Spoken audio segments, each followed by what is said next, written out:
The United Launch Alliance Atlas V rocket loaded with supplies and science experiments blasted off from Florida on Tuesday, boosting an orbital 80K cargo capsule toward the International Space Station. The 194-foot 59-meter rocket soared off its seaside launch pad at Cape Canaveral Air Force Station at 11:05 p.m. EDT/0305 GMT. The United Launch Alliance is a partnership of Lockheed Martin and Boeing. Perched on top of the rocket was a Cygnus capsule loaded with nearly 7,500 pounds (3,400 kilograms) of food, science experiments and equipment, including a 3D printer to build tools for astronauts and non-stick grippers modeled after Gecko feet.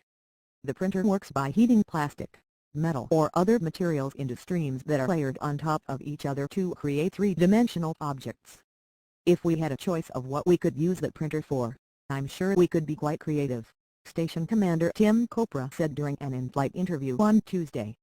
The experimental Gecko gripper is a new kind of adhesive that mimics the way gecko lizards cling to surfaces without falling. It aims to test the method of attaching things in the weightless environment of space. NASA is looking at robotic versions of Gecko feet to attach sensors and other instruments onto and inside satellites. The Gecko gripper technology may lead to terrestrial versions of grippers that could, for example, hold flat-screen TVs to walls without anchoring systems and adhesives, said lead researcher Aaron Parnas with NASA's Jet Propulsion Laboratory in Pasadena, California.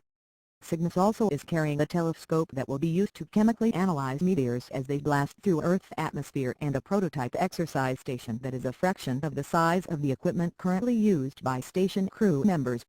Cygnus is due to reach the station, which flies about 250 miles (400 kilometers) above Earth, on Saturday. It is expected to remain docked at the Orbiting Research Laboratory, the $100 billion roughly Rs. 668 474 crores project of 15 nations, for 2 months. Cygnus' science mission will continue after it undocks from the space station, serving as a platform for a fire experiment.